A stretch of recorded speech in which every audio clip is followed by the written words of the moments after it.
We are metal. We are family. Good morning, family. Good morning, good afternoon, good evening, wherever you're watching from. And speaking of that, if you could just take a second and sign in, let us know where you're watching from, whether you're watching on YouTube or Facebook or Rumble or, gosh, there's a lot of places where we're live right now. Wherever you're watching from, just let me know where you're at in the world.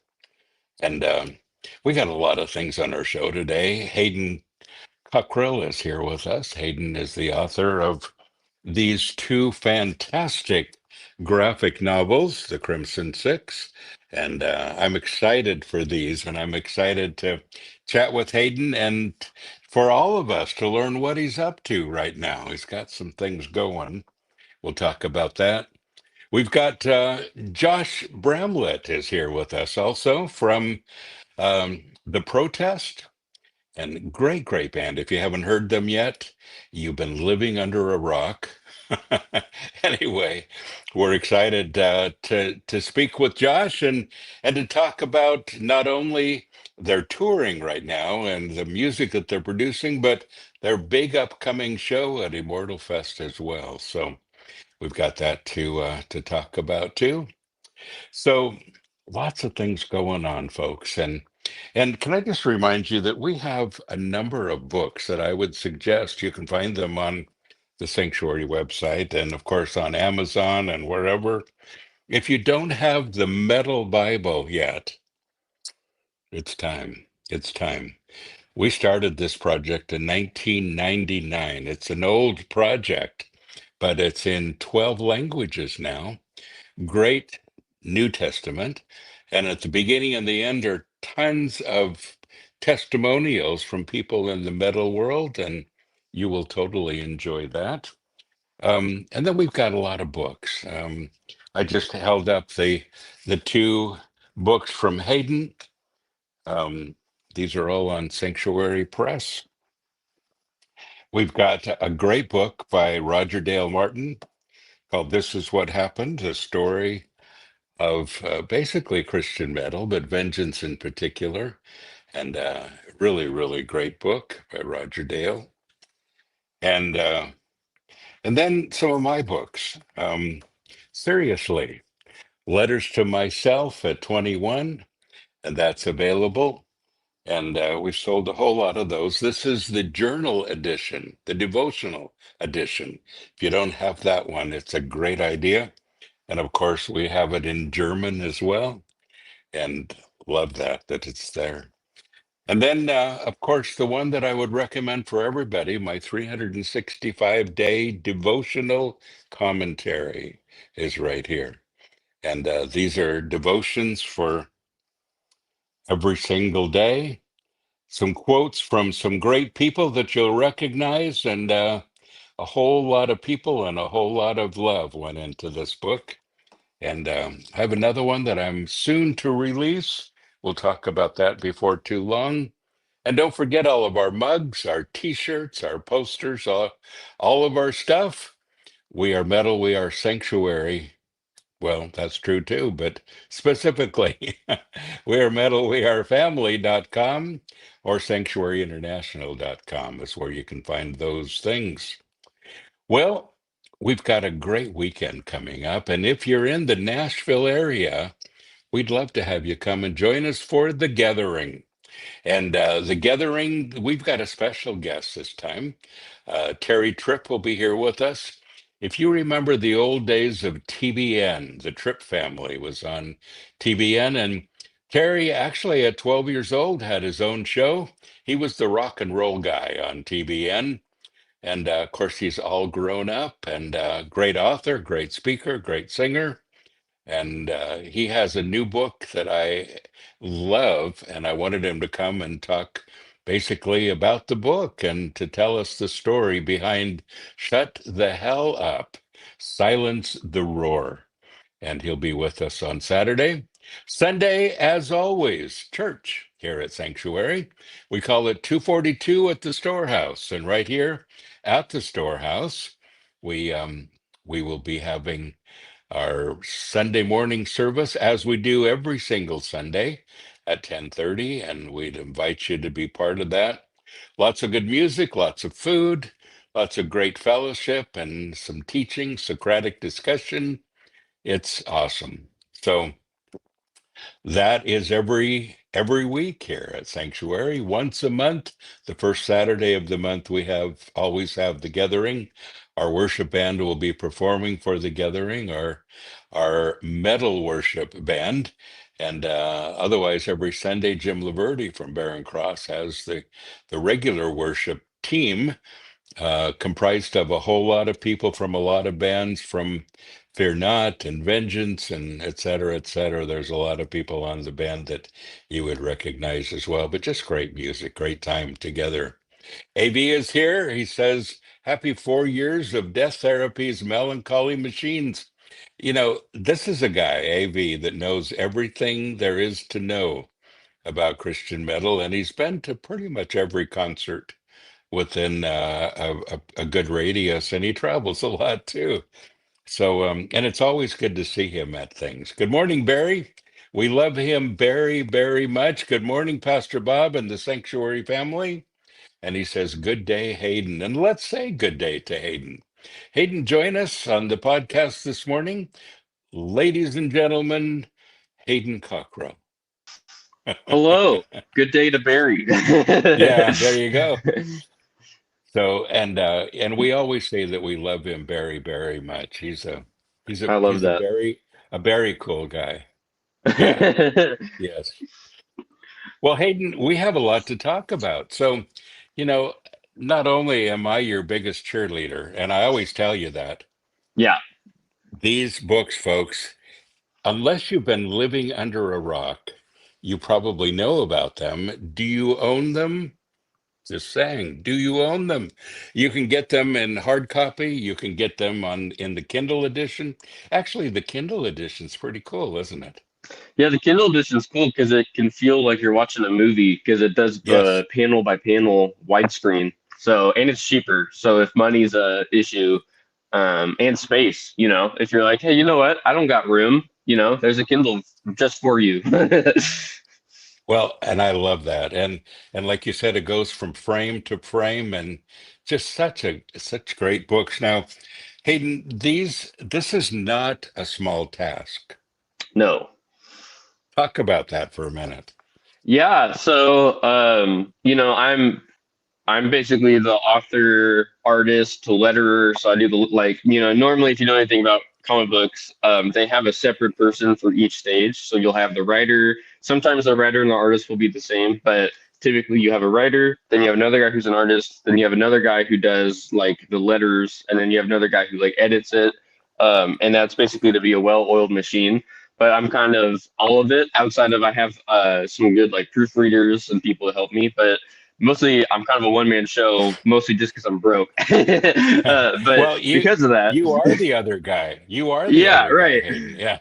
Yeah, so I am kind of the other guy. So so I bust my own chops. But Yeah. because of that, it ends up, if you know anything about writing or anything, like it takes a long time just to get the story down. And then drawing is like one thing thing about comic books is if you've ever tried to draw, it can take a couple hours, if not like upwards of 8 hours on one drawing, depending on what you're drawing. And imagine that there's five of those on every page, and there's 200 pages. So Yeah. the first one I remember, the first one that we did. I'm pretty sure you and I talked because you gave me the idea, the inspiration, because we were on a Facebook call, not a Facebook call, FaceTime, and you said you should make a comic book about heavy metal superheroes, and I still remember that you made it as a joke, and you said, "And the bad guy, the villain, has to be a pop star." And so, like, I ran with that Yeah. because there is a villain pop star in the first one. But yeah, and so that was like 2018, and it didn't come out till the summer of 2020, the first one. So that one took Yes. a while, and then this last one I think took 3 years, mostly because just dealing with other art projects, to pay the bills, so having to balance it. But yeah, it's a hefty project for sure. Yeah, really a big project. And one that you worked on every single day almost. You were Yes, very diligent, long days, long hours, and it really paid off. And let me say, this isn't a comic book. It's not one of those things that you buy for a couple bucks in the store. This is a graphic novel. They're huge. They're right. huge. Yeah, they're There's a lot of pretty stuff thick. here. Yeah, they are. And really, so the story is gripping. The characters are awesome, and and like you said, there's six characters, the Crimson Six, and each one of them represents a different kind of heavy metal, Yes, sir. different genre of heavy metal. Yeah, so very good. And I can't imagine that there's anyone out there that doesn't have one of these.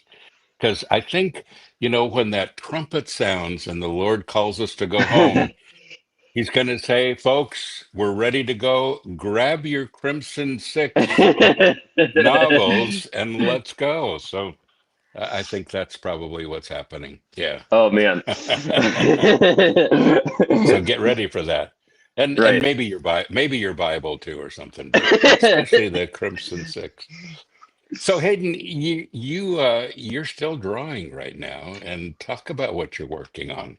Yeah, so just to back up a tiny bit, so because this will lead into it. So as you know, with the Crimson Six, my big thing is I don't like making comic books just to make comic books. I love comic books on their own, and I love like good stories, but I also love being able to convey bigger things through them. And especially the first Crimson Six, I kind of wrote out of a place of, I was freshly out of high school when I wrote that first Yes. one. And Yes. back in my high school, this was like I can't imagine the generation below me, but this is like in my generation was when the first we were the ones who we didn't grow up all the way with social media, but it was enough that it was like middle school is kind of when Instagram and that kind of came into the fray. And so you started seeing the mental health toll that was taken on people, and like we would have unfortunately like multiple people who took their own life, like students, in like a year at my high school. And it was one of those Yes. things where I was like, man, there's this we're in a really dark time and we need like hope. And so my big thing is like if I can make a comic book that just gives people hope, that can show that the world is dark and that there are hard things, not just cosmic dark, but also like everyday hard things. Like in the first one, the main character Ronnie has a crush on a girl but doesn't know how to talk to her, right?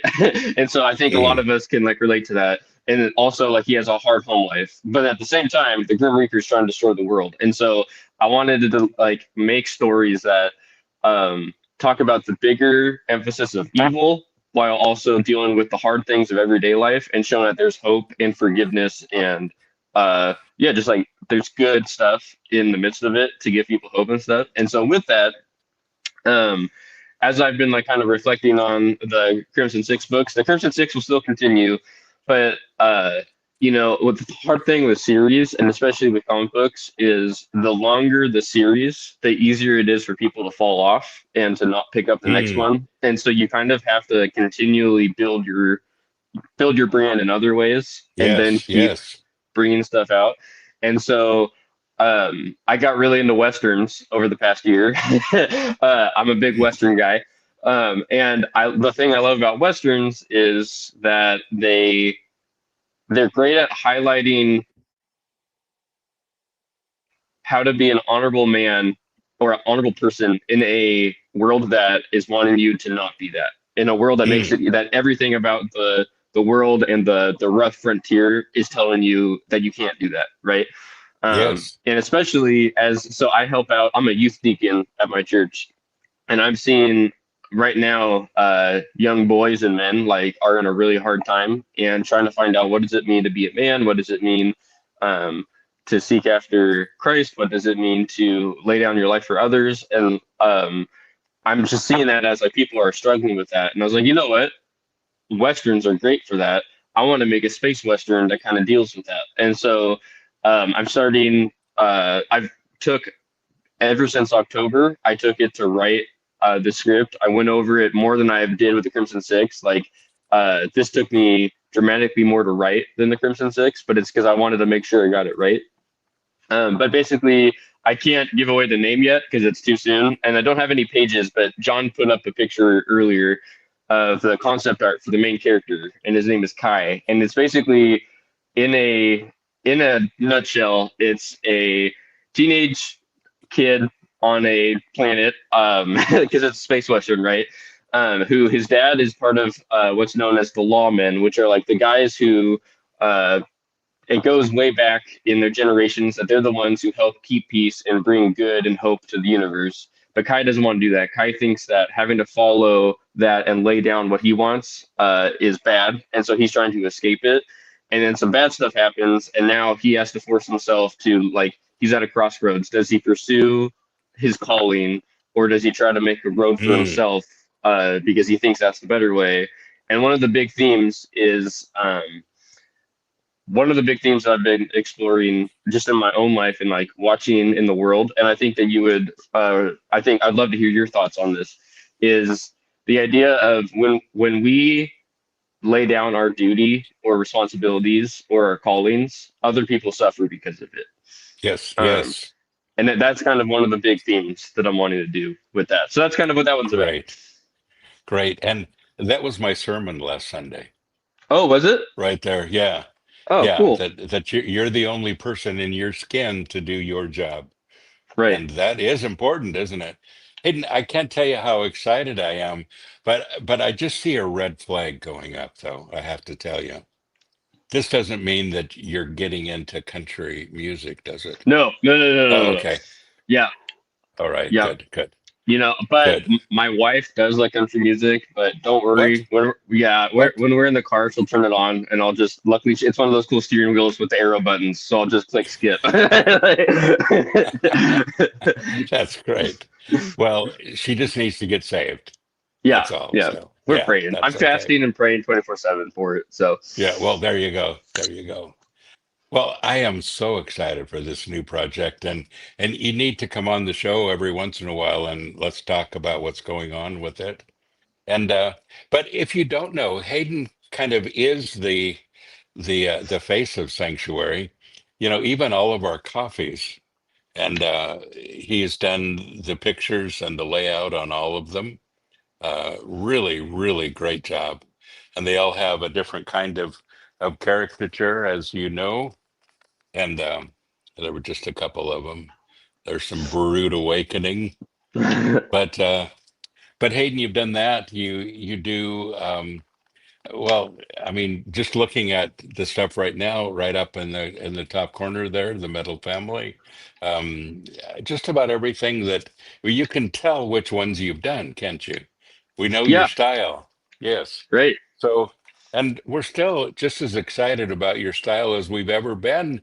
He has really been the face of Sanctuary. I'm so thankful for having him involved. And more to come in the future, by the way. More new designs, more new stuff, and that'll be great. Sam is here today from New Zealand. We've got some Yeah, great friends from down under, don't we? we do. Yeah, we do. So, Phil did a podcast with you here on our network. You did, A yeah. couple of years ago from Australia, from Sanctuary, Australia. Yes, And sir. you guys did one called The Comic Book Guys. We And did. I wish you would do that again. That was so fun. Dude, But it was a lot. yeah, Phil's a great guy. I love Phil. yeah, Phil's a very good dude. It's so yes, hard to strategize. Just like it's a full time job, just trying to find a time that we both can do it. it is. It's one of those Yes. things where I think we kind of just gave up on trying to figure it out because I don't know. I think what is it? It's like 16-hour difference. I think from here to there. And then what sucks is we would, you should have seen. I had a notebook. I remember when because this was a couple years ago that we were trying to figure out a time that both of us could do, and I had a notebook that looked like I was from that movie A Beautiful Mind because I had to like write out all these calculations to see which one. And I'm like carry the one like all this stuff to see it, and then it took us, and we finally would get it, and in a couple weeks it'd be like going and stuff, and then Yes. daylight savings hit, and it completely changed Oh, everything. bumps it all off again. I Yeah, know. Well, he's been my co-host a few times here on this show, but he has to stay up late because when we start at 9 a.m. Central Time, it's midnight there. Right. I mean, it is that extreme. If you're awake, he's asleep, basically. Right. Yeah, yeah. Yeah, So and it's the next day too. So it's not just yes, like it's not just like if you're trying to figure out New York, right? It's more like, oh yeah, no, it's actually the day after plus this. Yeah. and it's crazy. It's crazy. Well,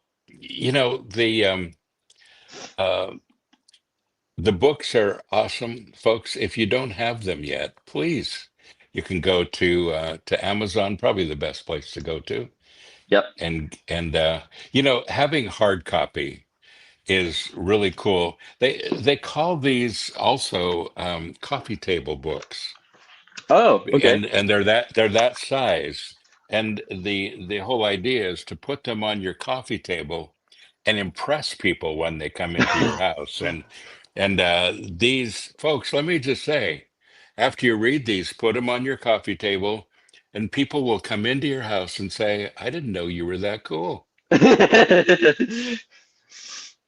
I it. do That's have it. I have one thing I forgot to say about the new book. And it's so Yeah. if you've noticed, if you've read the Crimson Six, you probably noticed it's all black and white and it's really cool and it's got a cool style to it, right? I really like that panel. What's gonna be so the new one is a space western, so it's gonna be kind of like Star Warsy and stuff. And so I figured the only way to do that one justice is it's going to be in color. So the new book will be in color. If you've been waiting, if you've been reading the Awesome. Crimson Six and you're like, I just need color in my life, well, this one will be colored. So Yes. get Yes. ready. Absolutely. And you did a little color in the Kindle edition. Yeah, so the Kindle edition of the Crimson Six has red thrown in there Yeah. to give like highlights. That's not the case for the hard copies, but for the Kindle, it has just to add, especially if there's just something about digital that you need some extra oomph, So if you do get the That's Kindle, you'll it. have a little bit more color, some Yes. oomph. Yeah. Well, sometimes I wake up in the morning and say, I just need a little oomph. And if you do, that's a good idea. That's right. Well, Hayden, we've got a fantastic guest on with us, Yes. and we're going to bring Josh Bramlett on, the great, great band called The Protest.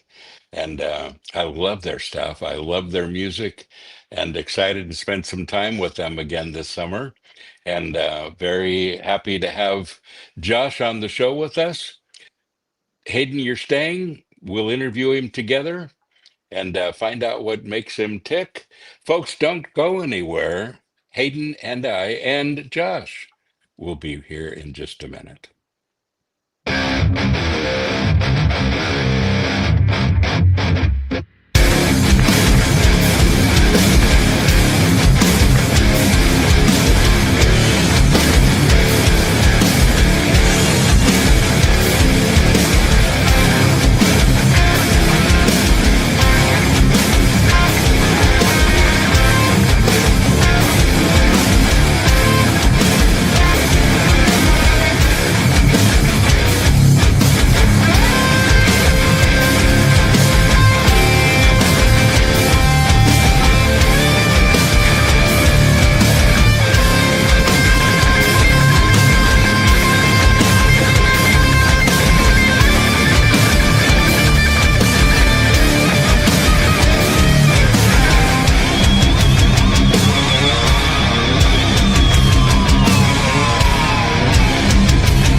my friends.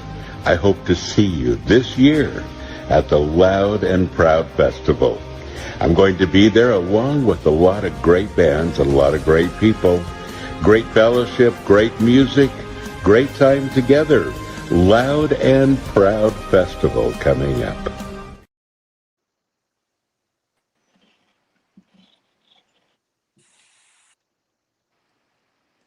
Welcome back, family. We're excited to be back and joined by Josh Bramlett, the singer for The Protest. Good morning, Josh. Good to have you here. What's up, y'all? Man, What up? dude, Loud and Josh, Proud, I'm telling you, that's one of the best festivals in the world and some of the best people. yes, really are. They really are. And this year we're very excited for I'll be there with Striper and with So cool. just some great bands.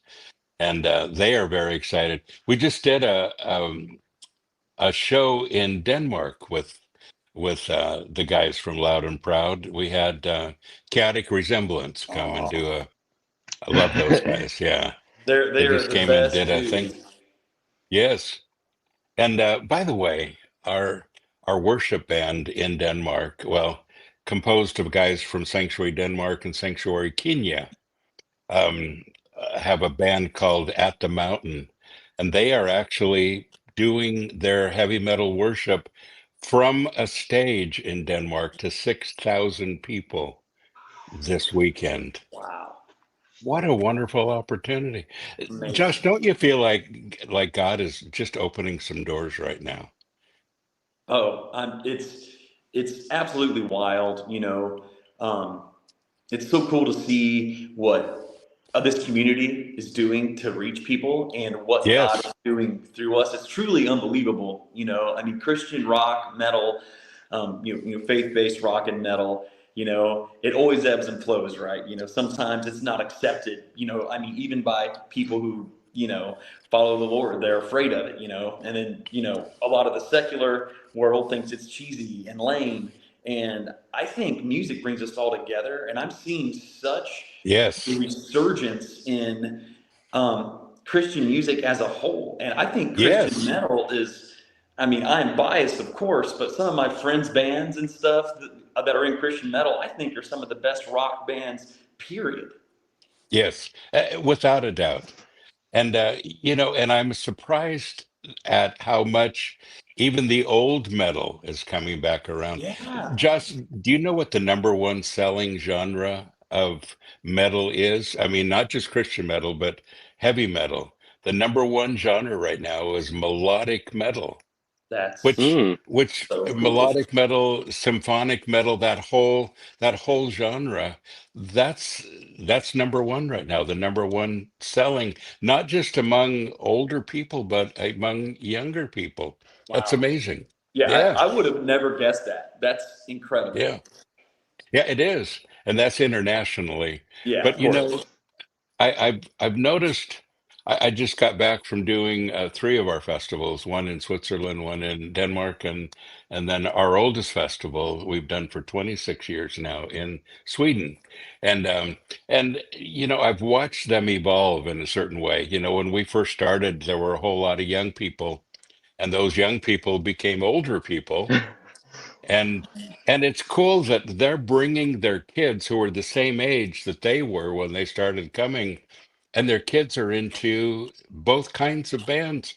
So cool. So we had Tourniquet, White Cross traveled with me, and then we had some real um, heavy, black metal. We had great melodic metal at all the festivals, and it's interesting to see the shirts that people came in with. And there were more younger people with tourniquet shirts on, for instance, than there were older people wearing the shirts. Wow. And I noticed fathers and sons. That's always been my goal with all of our festivals, to have a family festival where fathers and sons come and we have music in all extremes to satisfy everyone, but to bring a family together. Do you see that happening? Mostly outside of the United States, starting to happen in the United States, but what do you see, Josh? Yeah, no, I mean, Absolutely, brother. I mean, yeah, I mean, when we played overseas, I see that for sure. But I think even here in the States, Christian hard rock, kind of our genre with, your Disciples and your Decipher Downs and bands like that. Yes. Yep. A lot of people think that peaked, 2009, 2010. No. And, but now at our shows, I'm seeing a lot more fans that have been coming for years. And like you said, they're bringing their families now. And that is such an honor to get to witness and get to play Yes. for these families. It's so cool that they're passing that down, this different style of music, which reaches different people down to their family, and it makes So me cool. feel happy. Sometimes it makes me feel old when a guy brings his family and he's like, "Hey, here's my son." I'm like, "Your son? What?" Yeah. It's very Yeah. cool. Yeah. Oh, I get it. I get it. And, I was having a conversation with someone the other day, and they said, "Who was your first favorite singer?" And I said, "Elvis Presley." And they said, "Really?" And I said, he was the heaviest thing out when I was growing up. Sure, I'm sure. 72 years old. Yeah, I know. Yeah. And then, of Yeah, of course, when I found, Black Sabbath and some of those early, well, we'd course. call them metal, I guess, bands, then things took a little different direction. But Hayden, you've always loved heavy metal, haven't you? I have, yeah. My dad was a big metal guy, which is, I think I've told the story, but you said Striper. So my dad has like a disdain for Striper, and like the reason why was because when he was a teenager, it was during the Satanic Panic, and he loved like Yeah. Twisted Sister and Great White and all of that. And he came home one day, and my grandma had thrown away all of his tapes and burned them and replaced them with just Striper. And Whoa. my dad still to this day, I don't think he's healed. But yeah, I remember like my first big memory. My dad had this big because now everybody has digital stuff, but when I was growing up, it was CDs, right? Like, and my dad had this big old wooden CD case that was like taller than me. I remember I opened it and I found this album, and it just had a picture of a guy in all black with a cool Gibson Explorer. And I was like, "What's this? Metallica S&M? What's that?" And it was when Metallica did the symphony with them, Yeah. and I played that, and that was it. I've always been metal after that. Great That's choice, so man. awesome. Great choice. Yeah, It so is. good. Well, Yeah, Josh, we want to get to know you a little better, and I'm sure. I'm really anxious to hear some of the history of the protest and where you guys have come from. I know you're from Indianapolis, and we'll talk about that a little more too. One of my best friends is moving here right now from Indianapolis. Oh, cool. Phil, from Casting Crowns, Oh, and no way. he's been on the road forever, and I think he's actually stopping by a little later today. But Very but cool. um, but I've been there on book tours several times. Love Indianapolis, great spot. Is that where you grew up? Have you always lived there? How about the rest of the band? Yeah, I say Indianapolis just because that's what most people hear of. The truth is, Yeah. I live about 45 minutes east of Indianapolis in a tiny town of 400 people called Sulphur Springs. So that's Oh, kind of cool. where we call home. The Yeah. four of us we all went to high school together. Oh, that's awesome. Yeah, yeah. Hayden, first of all, before I go any farther, Hayden had to say this. Your work is incredible, brother. Keep it Mm, up. Awesome stuff. thank you. Yes. Appreciate that, Yeah. man. But yeah, so yeah, we went to high school together, and we all grew up listening to Kiss and Def Leppard and Iron Maiden and Priest and all this stuff. I'm a massive, massive Kiss fan. It's always funny because people ask about my journey in faith and stuff, and I'm not saying that the Lord used Kiss by any means. I'm just saying that if I would never heard Kiss, I would not be in music ministry. I would be doing ministry probably, but not in music ministry. They had a big Mm, impact on me and all of us. So, yeah, Yes. we started a band in high school, um, and we're playing the science room, we're playing people's garage, birthday parties, all that stuff, and That's we so ended up, awesome. yeah, it was something, and we ended up all kind of finding Jesus around the same time. It was really incredible, and Great. one Bible verse that really changed the game for us is 1 Peter 4:10. Everyone should use whatever gift they've been given to serve others and faithfully Mm. administer God's grace. Love that. Yes. So we, Good.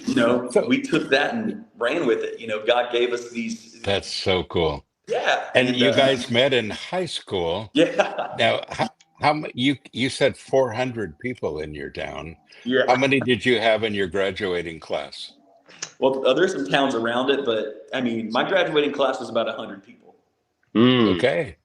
Yeah. Now, see, So I come from a little town in Montana, and we still hold the record for the largest class that's ever graduated from the school.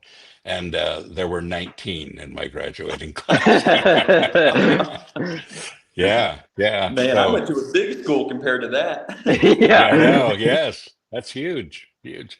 You know, Josh, there's something to be said about having lifelong friends that you still do ministry with. Talk about that for a minute. Yeah, it's truly unbelievable. One is truly a lifelong friend because our drummer and our backup vocalist is my little brother. So he is a lifelong Oh, good. friend. Yeah. Um, Wow. but yeah, it's so humbling in a world where bands change members a lot. And trust me, I mean, Mm. I get it. As we get older and we have families and all this stuff, it's harder to do it. But we've been so blessed to have the four of us since 2009. I mean, it's been incredible. I've seen the world with these guys. Just seeing what the Lord can do. It's an honor to write music with him, to play shows with him. I still have to pinch myself sometimes. Mm. That's so awesome. So awesome. You know, just a little side note, a lot of the people on my staff here at Sanctuary have been with me for 40 years. A lot of them have. Wow. And there's something about that kind of longevity that is just such a huge blessing. I always say you know everything about each other and you like each other anyway. And that's Yeah, but that's that really tells you true, something. isn't it? Yeah. Well, And especially I if you're love in a that. band, because you're probably stuck in a van with each other or a bus with each other, so you really have to you really got to get forgiveness down. Bro, Yeah, that's true. Yeah. all the smells, all the sights, it's a good time. Yeah, that's so cool. Well, go back to the very beginning. Sure. What year was it that you started the band and got the vision together and decided to play? And is everyone original to the band? Okay, so 2004, I was in middle school. Three of us were in the band at that point. So Wow. yeah, and then 2009 is when our lead guitar player joined. So yeah, and he went to LA to study uh, playing guitar, and Hmm. Yeah. he moved back to join the band, which I thought he was crazy, but I'm so glad he did. Yeah. Um, and yeah, so since 2009, it's been us. We've had some bass players come and go. Love those dudes. But the four of us have kind of been the core, since the beginning. And it's super cool. We always joke. You know, our first show with the four of us all together was like probably still one of our biggest shows ever. It was like in this arena for this big youth event, and it's just funny because like that was like still one of our biggest shows. It was like our very first one, and we weren't running click, Wow. so I'm sure our set was over in like 5 minutes because we were so pumped up. We were playing real fast and singing real fast, but it's That all is part of the so journey, cool. man. That is so cool. Yeah, And and and you said middle school. So were your voices changing at the time? you said it. It was not. It was not Yeah. strange to hear a very quick, high pitched Yeah. pitch shift or a voice crack, Yes, yes. no one can fight puberty. It's always going to be there, That is so awesome. Well, And I want to talk about this album that you put out and sure. the song "Take It Back." Great song. You put it out maybe a year ago, something Hmm. like that. Yeah. Yep. Talk about the song and give us an idea of the inspiration behind that song and all of your music. Sure. So, we didn't really start taking it seriously for the Lord until 2012. We went down and did a record with Travis Wire because all of our heroes did. Mm. Pillar, Hmm. POD, Disciple. Love And Travis. oh, he's the Really best. talented guy. Yeah. Yeah, he's incredible. He's So in we Atlanta, is that right? Is he in Atlanta, near Georgia? there. He's in Knoxville. Yeah, Knoxville. That's right. That's right. Yeah, Yes. yeah. So we emerged from there with a whole new outlook on what we do. He helped us as musicians. He helped us with our faith, and since then, um, as cliche as it sounds, our music is meant to uplift. Something we Yes. try to do with songs like "Take It Back." We like metal, we like hard rock, we like to throw down, but we want to keep it kind of fun and lively. And I think there's a lot of strength in songs Good. that have personal struggle. But Take It Back is an example of it's kind of a fight song for people of faith, right? Like, we don't Yeah. want your Yes. world. You can take it back. Like, we're going to stand for what we believe in, even if it makes us outcasts, makes us uncool, makes us unpopular. Um, it's worth it. Our reward's not here. And, if anything that our band ever writes or does that reaches anyone is worth it, man. And Take It Back is kind Yes. of, just kind of about that. Like, hey, Christians, let's fight for what we believe in. We're not part of this world, Mm. so let's stand up for the people that are marginalized and hurting and depressed and Yes. anxious and Mm. suicidal. And yeah, So awesome. Is there a particular story behind that particular song? Was there a catalyst in writing it?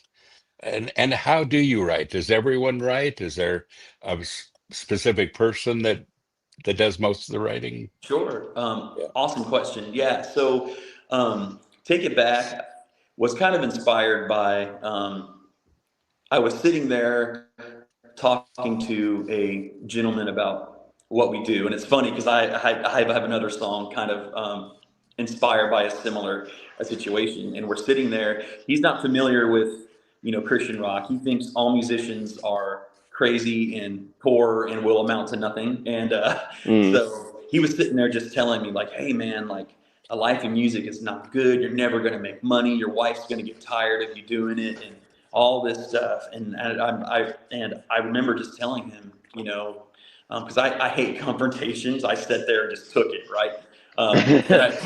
And then I remember telling him, like, brother, like, I know it's just hard to understand, but you know, Jesus changed my life, and I'm okay at playing music, and I decided to do that for him. Like, there is no money or fame in it. A lot of times there's not, but we love the Lord and we want to reach people. So that's kind of where the song came from.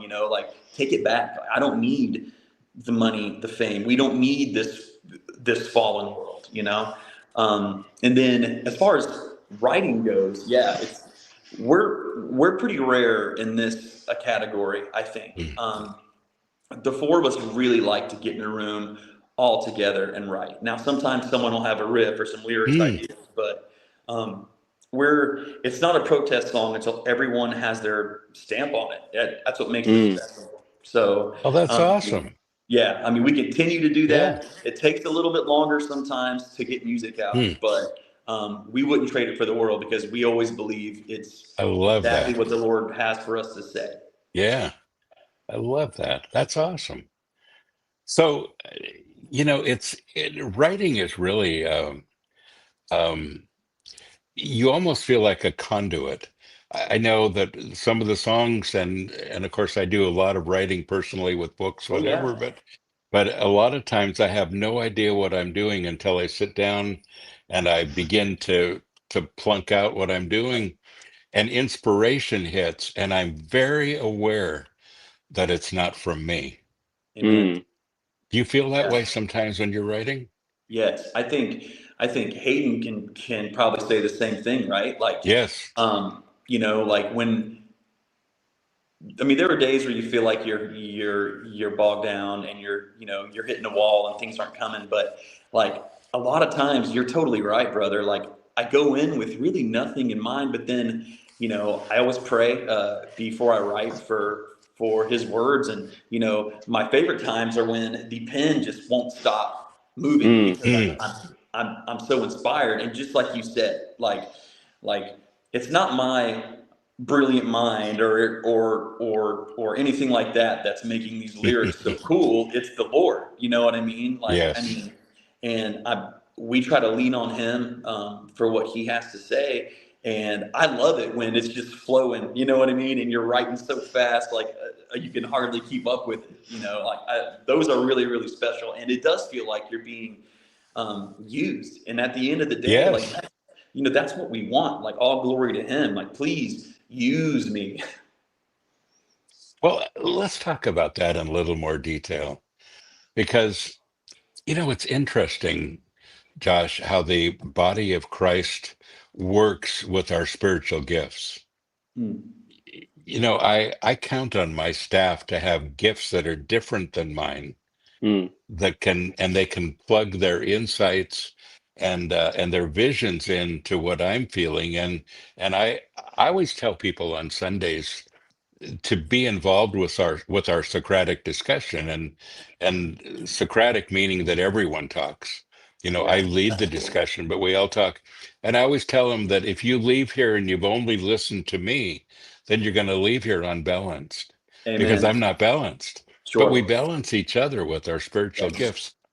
And I wonder how that works with your band. You have one person that maybe has a gift of encouragement, another that has a gift of mercy, maybe another that has a gift of teaching or whatever it might be. And when you put them all together, you have a completeness that I'm sure is evident in your music once you're finished writing. Talk about that for a minute. Yeah, that's an amazing insight, brother. And yeah, I agree wholeheartedly. I mean, just like our writing, that's how we are when we're playing shows. That's how we are when we are interacting with people. Like my brother, for example, our drummer has Yeah. the most gentle spirit, and he definitely has the gift of Of mercy. yes. Yeah. Good. And I think people really resonate with that. And I think, a Yes. lot of times when we're having a discussion with a fan who is struggling or, having a hard time, it takes all of us to kind of talk to this person Yeah. for it to really hit home because, I've got such Christ loving, insightful bandmates. And sometimes I don't always have the right words, and it's really cool to lean on them and what God has for them, and that's what makes us special. I mean, same with playing live. We've had to have fill-ins here and there, and we love those guys, and they always crush it. But when it's the four of us, it's just Yes. special. It's different, and Yeah. I think it takes the four of us to be at our full power, so to speak. That is so cool. Wow, how exciting. How exciting, and especially that you've known each other for all those years. Oh That's yeah, pretty I mean, cool. yes, I mean that's what makes it even more special. I mean, I look over at those guys. We went. And trust me, we are nobodies. We're humble to be doing this, but we went from playing, you know, little bars, playing for nothing for 4 hours a night, playing covers Yeah, to playing awesome festivals and touring with some of our favorite bands. And I would, awesome. it's all just. It's all just humbling and amazing, and it's just cool to be doing it with the guys that you've done it with forever. Mm. That is awesome. That's awesome. Well, being in a band, Hayden has been married for how long now, Hayden? 2 years? 1 year and Oh, March, April, May. Uh-oh, you can't You're 3 forget getting months. this. better. 1 year, 3 months. There we go. I'm terrible with 1 year, 3 months. Okay. I was just going to say, marriage 101, you have to remember the date you're married. See, You I, have to I remember remember the your date. I anniversary. just couldn't do the math of the months in my head. Yeah. That was the problem. Uh, But it's an adjustment, isn't it? You think you're ready for it, and then there are so many things to learn. And you grow in that. With marriage, they say that men start out from more of a sensual, sexual place. of course. Primarily, women are able to fall in love a lot more quickly, a little more emotionally inclined, and the two begin to teach each other and grow together. And they say that pinnacle is about 20 years out Mm. to reach that pinnacle. So Hayden, you only have, what is that, 18 Yeah, years and yeah, and On your 10 9 way. months. months and you're there. Yeah, Yeah. yeah. But but I'm sure a band is like that too. Now you guys have been together for 20 years. I'm sure if you look back over the band and you say, here's where we are today and here's where we started, it's like marriage. You grow together, you learn Mm. together, you begin to finish each other's sentences. It's like a marriage, isn't it? Yo, you hit the nail on the head. I mean, we actually say that quite a bit. Being in a band is Mm, like being in a marriage. There's so much that goes into it, a lot more than people think. To keep things running, to keep the operation going, so we can continue to reach people. There's so much. So a lot of decisions have to happen. A lot of big decisions. A lot. You know what I mean? And for the four of us to be able to navigate those decisions in a way that we always know that each other guy truly yes, loves the other, and they might have a different opinion at some point, but the end goal is always going to be the same. There's great comfort in that. Now that being said, we have. I don't think I'm ever gonna arrive and say, "Hey, I've got everything under control now. I know everything about yeah, Jesus." And I don't think that's the case. I think absolutely. we're gonna be constantly, yeah, growing and learning. I'm 34, so I'm young enough to, you know, understand that we have a lot of growth, and I'm old enough to understand that too. So, Yes, yes. Well, and I'm more than twice your age, and I'm still learning this. So I right. don't think we ever quite get there. We really don't. I love that part about Christianity, Josh, is that the more I learn that I need to learn. There's Amen. Hmm. so much to grow into, and I've been a Christian for 67 years this year, Mm. and it's been awesome. It's been really awesome. But I feel like, honestly, I feel like I'm just getting started. There's so much, in our growth with the Lord that's so good. So tell us what's next for the band. Where are you guys going at this point, and what do you see for the future? Yeah. So a lot of cool things on the horizon. We have a lot of cool festivals this summer. A I'm sure we'll be touring in the fall some too. But I think the biggest thing we're trying to do now is get a record out. So Mm. we started working on the record a little while back, and our goal is to get a full record out very soon. I think it's just hard to say, but I think we're over halfway. We're really happy with everything that we've done so far, and that's kind of the goal, is to keep getting down to Nashville, keep getting some tracks out. So maybe by the end of the year, Yes, sometime next year, we have a record out. We're really, really pumped about that. I mean, every band says this, but it's definitely our best stuff. So that's kind awesome. of our main focus. But of course, we're still playing a ton of shows and, still doing that stuff too. That is awesome. And whenever you guys get to Nashville, you need to come and play at the Storehouse here. That would be and really cool. join us at Sanctuary. We'd love to hear you. So, Josh, let's have you back once you get to that place where you're ready to release the album. Let's talk about it. Let's promote it, and love to talk more about it then. That would That be great. means, thank you. Yes. That means a lot to me, brother. And I'm so thankful for both you fellas, Pastor Bob. I'm so thankful for your willingness all those years ago, to follow what Christ has for you. I think a lot of people have been affected by your willingness to follow God's will, and that is very, very special, my friend. Mhm. Thank you. Well, I appreciate that very much. And Hayden, I'm still your biggest fan. So I'm excited about the new projects, and again, folks, if you haven't heard the music from the protest or read the books by Hayden, if there's anybody out there that hasn't, and if you haven't, again, you're not going to heaven. Oh, geez. Keep that in mind, people. I know they go hand in hand, but folks, pick those up. And folks, thank you for joining us today. Glenn Kaiser will be my guest next week. We're going to talk about band ministry. And he was in one of the very first Christian rock bands. He's been a friend for decades and decades. And we've got some encouraging things to share with you in this time slot next week. Folks, thank you for joining us today. Thank you to my guests today. It's been a great time with them, great time with you. Don't forget, you are blessed. So go and be a blessing.